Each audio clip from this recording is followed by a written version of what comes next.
ଚାକିରି କରିବା ପୋଲିସି, ମାଛ ଖାଇବା ଇଲିସି, ଯେଉଁଟାକି ଆଜିକାଲି ଅମୂଲ୍ୟ ହେଇଗଲାଣି ନା କ'ଣ କହୁଛନ୍ତି? ହେଇ ଏଭ୍ରିୱାନ୍, ମୁଁ ଇତି ଆପଣମାନଙ୍କୁ ସ୍ୱାଗତ କରୁଛି ମୋର ଏଇ ପ୍ରିତିଶ୍ ହ୍ୟାପିନେସ୍ ଚ୍ୟାନେଲକୁ। ତାହେଲେ ଚାଲନ୍ତୁ ଇଲିସି ମାଛକୁ ନେଇ ଆରମ୍ଭ କରିବା ଆଜିର ରୋଷେଇ, ଇଲିସି ମାଛର ଝାଲ।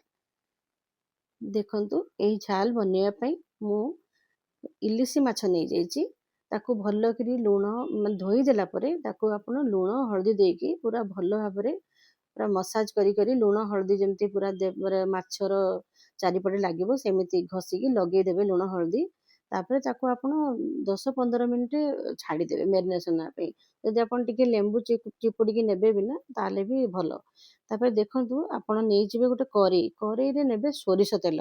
ବହୁତ ଲୋକ ତ କଞ୍ଚା ବି ରାନ୍ଧନ୍ତି, ମୁଁ କିନ୍ତୁ ଟିକେ ତାକୁ ସ୍ଲାଇଟ୍ ଭାଜିକିରି ରାନ୍ଧିବି। ଆଉ ମନେ ରଖନ୍ତୁ, କରେଇଟା ଭଲ କି ଗରମ ହେବା ଉଚିତ। ଦେଖନ୍ତୁ, ମୁଁ କରେଇଟା ଯେତେବେଳେ ଗରମ ହେଇନଥିଲା ମାଛଟା ପକେଇଦେଲି ନା ତଳେ ଟିକେ ଲାଗିଗଲା, ତେଣୁକରି ନେକ୍ସଟ ଫେଜ୍ରେ ଆଉ ମାଛ କିଛି ତଳେ ଲାଗିନି।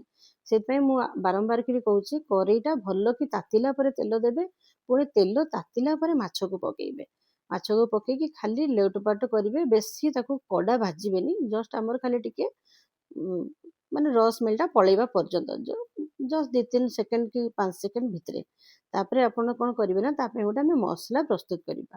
ସେଇ ମସଲାଟା ହେଲା କଳା ସୋରିଷ ଟିକେ ଅଧିକା ନେବା, ଆଉ ହଳଦିଆ ସୋରିଷ ତାଠୁ ଟିକେ କମ୍, ଆଉ ଜିରା ତାଠାରୁ ବି କମ୍, ଆଉ ଟିକେ ଗୋଟେ କଞ୍ଚା ଲଙ୍କା, ଆଉ 10-12ଟି ରସୁଣ କୋଲା, ଏତିକି ନେଇକି ଆମେ ଫାଇନ୍ ପେଷ୍ଟ କରିବା। ତାକୁ ପୁରା ଯେମିତି ଦାନା ଦାନା ରହିବନି ସେମିତି ଫାଇନ୍ ପେଷ୍ଟ କରିବା।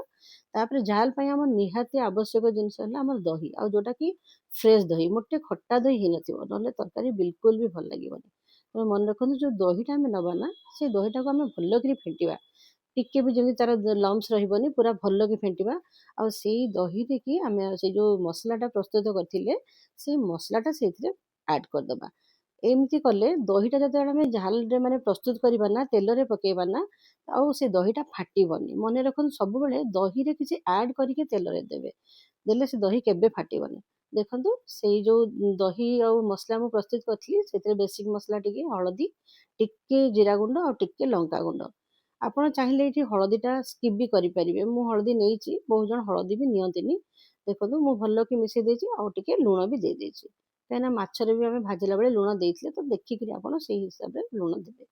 ତାପରେ ମୁଁ କରେଇରେ ଟିକେ ସୋରିଷ ତେଲ ନେଇଗଲି, ପୁଣି ଯେଉଁ କଳା ଜିରା ଟିକେ ଫୁଟେଇ ଦେଉଛି। କଳା ଜିରା ପରେ ପିଆଜ, ଆଉ ଟିକେ ଭାଜି ହେଇଗଲା ପରେ ପିଆଜଟା ଟିକେ ଗୋଟେ ଟମାଟୋ ଚୁନ ଚୁନ କାଟିକିରି ପକେଇକିରି ଟିକେ ଭାଜିଦେବେ ଭଲକି। ଦେଖନ୍ତୁ, ଭାଜିଲା ବେଳକୁ ମନେ ରଖିବେ ବେଶୀ ଫ୍ଲେମ୍ଟା ହାଇ ରଖିବେନି।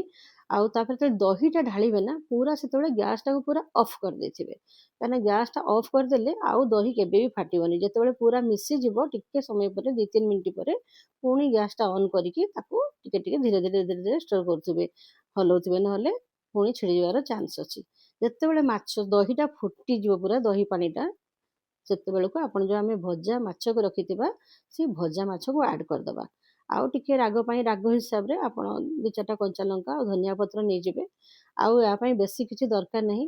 ସବୁଠୁ ସରଳରେ ବନି ପାରୁଥିବା ଆଇଟମ୍ଟା ହେଲା ଏଇ ଇଲିସି ଝାଲ। ଆକୁ ବହୁତ ଲୋକ ବହୁତ ଭେରାଇଟିରେ ବନାନ୍ତି, ମୁଁ ଆଜି ଏଇ ଟାଇପ୍ରେ ବନେଇଛି। ଆଉ ଉଷୁନା ଭାତ ସହିତ ଖାଇବେ, ଆପଣ ବିଶ୍ୱାସ କରିବେନି, ସାଇଡ଼୍ ଆଇଟମ୍ର ବିଲକୁଲ ବି ଆବଶ୍ୟକତା ପଡ଼ିବନି। ଏଇଟା ମୋର ଗ୍ୟାରେଣ୍ଟି। ଦେଖନ୍ତୁ କେତେ ସୁନ୍ଦର ଦେଖାହେଉଛି। ସାଙ୍ଗମାନେ, ଯଦି ଆପଣଙ୍କୁ ମୋ ରୋଷେଇ ଭଲ ଲାଗୁଛି ନା, ତାହେଲେ ମୋ ଚ୍ୟାନେଲକୁ ଲାଇକ୍, ସେୟାର, ସବସ୍କ୍ରାଇବ୍ ନିଶ୍ଚିତ କରିବେ। ଆଉ କମେଣ୍ଟରେ କହିବେ ଆପଣଙ୍କୁ କେମିତି ଲାଗିଲା ଇଏ ଝୋଳ। ଆପଣ ବନେଇକି ଥରେ ଖାଆନ୍ତୁ, ତାପରେ କହିବେ କେମିତି ଲାଗୁଛି। କମେଣ୍ଟରେ ନିଶ୍ଚିତ ଜଣେଇବେ। ରହିଲି, ଜୟ Jagannath, thanks for watching, bye.